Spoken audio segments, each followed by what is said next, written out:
911 call that his kid was actually on the list, and I guess there was a kid that had a manifesto. So they got the list, and now they're not really releasing a lot of information until they're finished with their investigation. But I only know that from one of my friends personally saying that his son was on the list. So I guess they got a search warrant, searched his house, found the list, and that's all I know. So what's that make you feel? I feel like this is a pretty safe school though, and then this happens? Yeah, I've been worried about that at every school my daughter's gone to, and it doesn't make me feel very good, My daughter's only in 8th grade, and never had to deal with this when I was a kid. So, and your name? Gary Marlowe. Can you spell Marlowe? Marlow. Okay, thank you very much. All right, thank you. Yeah.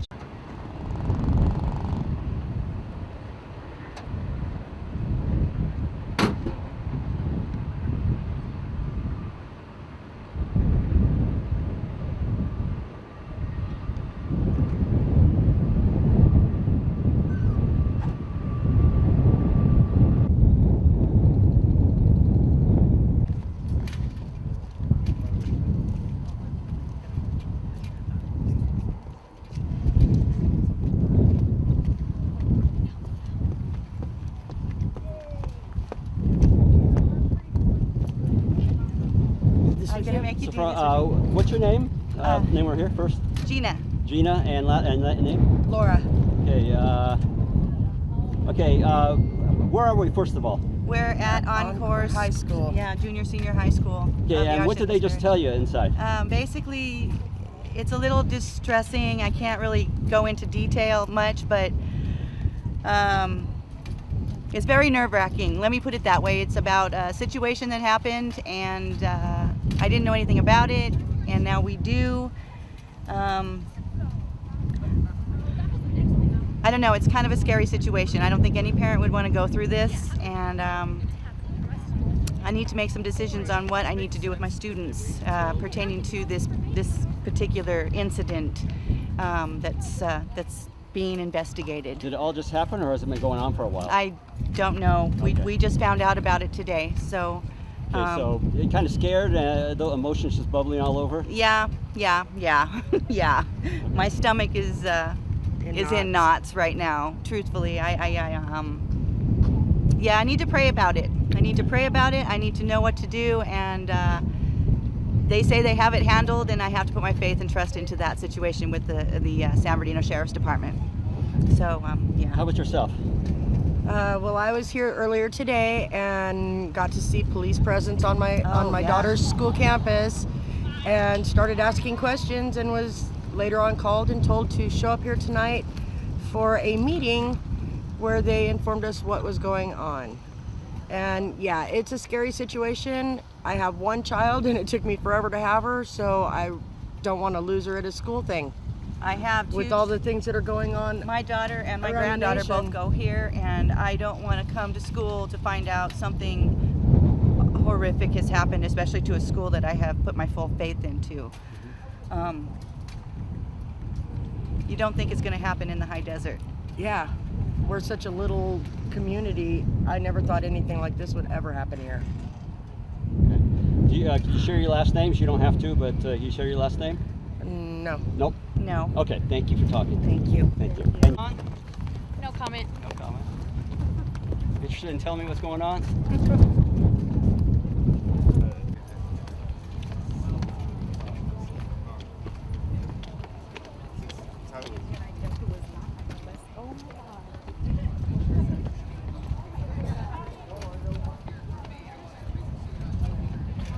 How about yourself? You got a student here?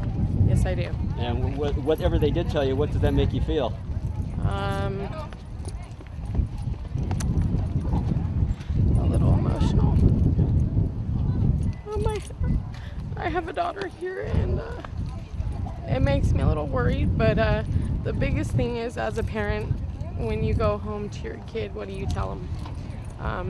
Of course, I'm going to be honest to her and with her and tell her, safety about, being at school, and I'm always reminding her, I don't know the suspect that they have in custody. I don't know what his reasoning behind the actions that he might have performed, And so I'm just thankful that he didn't go through with the things that he had planned on, or she, and that's it. I mean, all you can do is try to teach your kids the best you can and teach them to do right in this world, and sometimes children have mental illnesses or all different kinds of things. Who knows what their own battle is. So no judgment passed here. I'm just glad that he's in custody, or she's in custody now. And your name? My name's Nicole Spinuzzi, Can you spell the last name? Spinuzzi. Okay, thank you very much. Thank you. And did they say On Saturday, September 17th, deputies from the Hesperia station received information from a parent of a potential threat at the Encore High School, that's a charter school in the city of Hesperia. Some of that initial information was verified and confirmed through social media. Our deputies continued working on the investigation through the weekend, working closely with the school district. On Sunday, we were able to identify a potential suspect who was a student at Encore High School. That student was interviewed. There was not enough information at that point to charge that student criminally, to make an arrest, or to further that investigation specific to that student. On Monday morning, our deputies and detectives were present at the school, interviewed a number of students as well as staff members in regards to these threats, to gain any additional information that they may have as it related to this incident that began on Saturday. On Tuesday, our detectives were able to get enough information to secure a search warrant from a judge. That search warrant was served at the students' parents' homes. 2 homes, both of the parents, that search warrant was served at those 2 homes. Our deputies discovered information that supported those threats that were originally described on Saturday by the parent and social media. Although we generally don't talk about information of evidentiary value, especially when the case is still pending, we believe it's important to share some of the detailed information with you that our investigators were able to obtain through the search warrants. One of which being a list of names, 33 names that were identified as potentials that could have been shot at the school. This threat all surrounded a shooting at the school that this student was going to be involved in. 33 names of students and teachers at that school were identified in that list. That student had limited access to firearms, as well as there was some information about explosives that was obtained during the search warrant. Nothing specific of evidentiary value, but information to suggest potential explosives. Out of an abundance of caution today, our bomb squad, along with dogs, searched the Encore High School. Nothing was located to support any claims that a bomb was on that campus. The student in question has been arrested and is being held at the High Desert Juvenile Detention Center. Parents are well aware and have been cooperating with our officers during the investigation, as has the staff at the school in Hesperia. We've met with the parents. We just left that meeting and explained to the parents what we know at this point. The student has not been at school all week. The parents kept that student home until ultimately the student was arrested yesterday evening.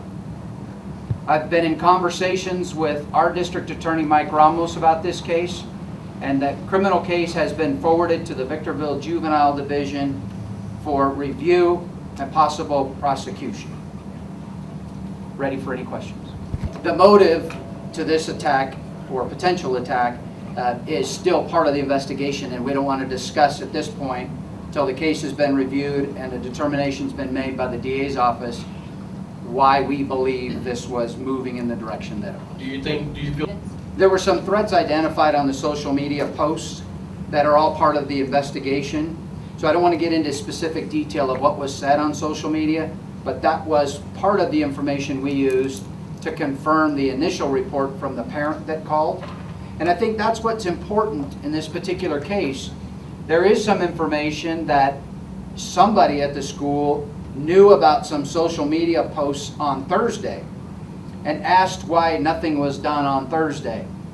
It wasn't until Saturday that we were notified of the social media posts and the potential threats, and then we began our investigation. I reminded the parents today in our meeting that it is critically important to talk to their young ones, as well as making sure the parents take the initiative, they see something, hear something, to say something to us so that we can start the investigation. If they don't want to contact us, contact the school administration. We do take this very seriously, and oftentimes when we hear reports of potential threats at a school, we investigate them, but they don't rise to this level. In this specific case, there was a detailed plan, as well as an identified list of names, the limited access to firearms, and we take this very, very seriously. Sheriff McMahon, I'm sorry, but could you reiterate the part about the bomb-making materials? Did you say he had materials, or he was planning on having? No, there was information that there were explosives involved in this threat, and I can't get into specifics as to what the information was, but we were given information there was potentially explosives that may be at the school.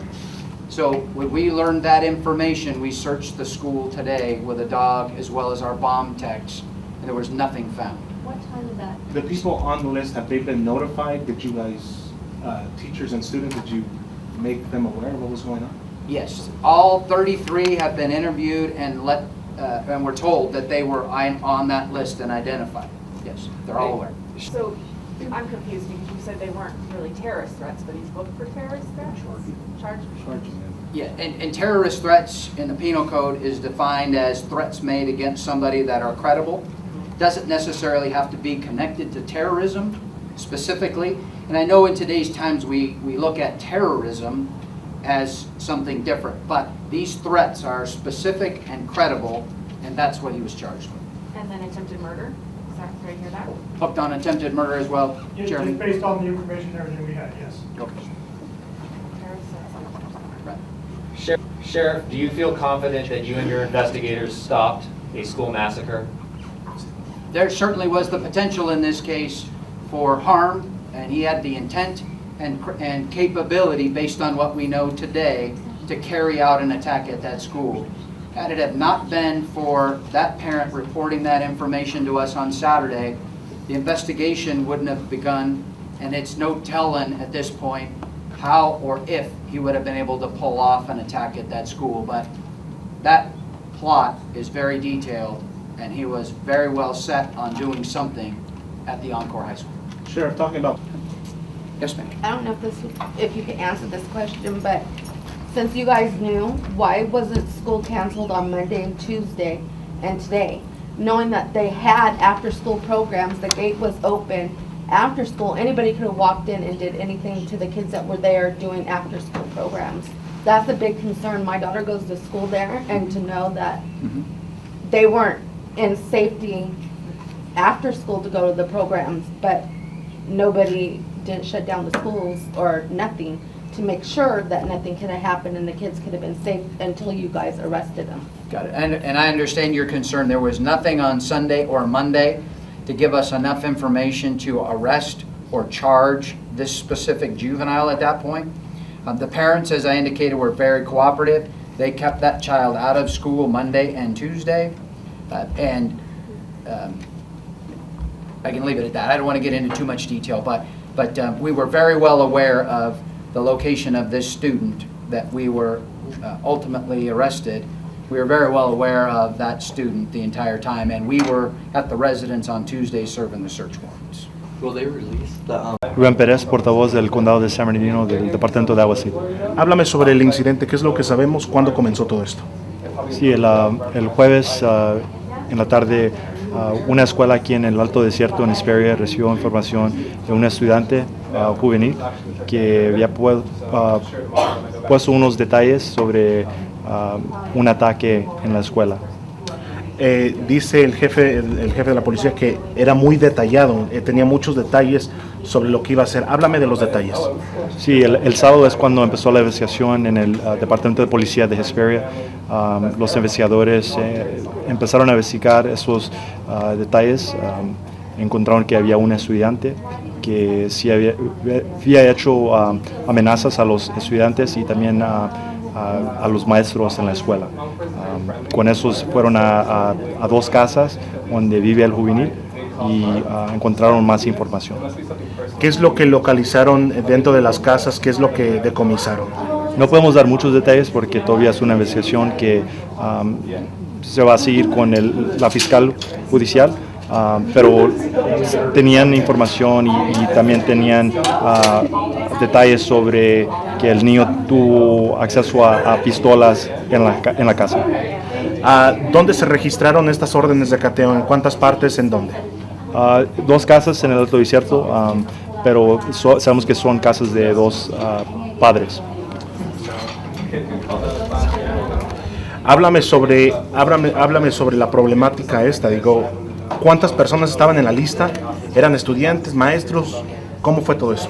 Sí, los investigadores encontraron una lista en una casa. Tenían 33 nombres de estudiantes que iban a la escuela con el joven y también unos maestros que estaban en la escuela y la escuela se llama Encore en el Alto Desierto en Hesperia. Háblame sobre la investigación. Después de encontrar esta lista, ¿qué hicieron los investigadores? Dicen que también fueron que hubo una amenaza de explosivos. Sí, tomamos esta investigación bien seria. Los investigadores saber que hay un estudiante que anda haciendo amenazas a los estudiantes y maestros, sí encontraron más información sobre detalles de que había una explosión. Los investigadores mandaron a gente que revisaran la escuela hoy. No encontraron explosivos o más información. ¿Cuál es el mensaje a los padres que de una manera u otra están enojados o se sienten todavía con miedo? Entendemos que los padres sí van a tener razón para tener pendiente de sus niños que van a esa escuela, pero queremos asegurar a la gente al público, que tomamos esta investigación bien seria. No había más detalles sobre la investigación. Hicimos un arresto con el sospechoso. El sospechoso ahorita está en la cárcel y va a haber un proceso que se va a cumplir con la fiscal de la justicia.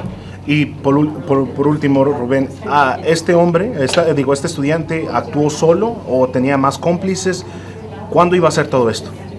No tenemos detalles en cuándo quería hacer ese ataque, pero sí estaba solo.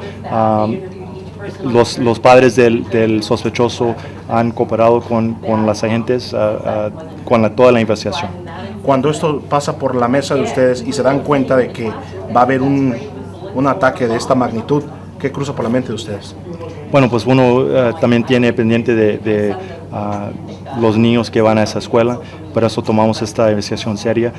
En cuanto recibimos esa información, investigadores empezaron a revisar todos los detalles sobre este caso y por eso hicimos un arresto. Lo iba a hacer, estaba determinado en hacerlo. Pensamos que sí, es una cosa que tomamos serio. Entonces, cuando hay amenazas al público, siempre vamos a tener tomar una investigación bien seria. Te agradezco mucho. Gracias, Rubén. Gracias. Name, position one more time. Nombre y posición. Rubén Pérez, portavoz del condado de San Bernardino. Thank you, sir. Appreciate it. Let me go ahead.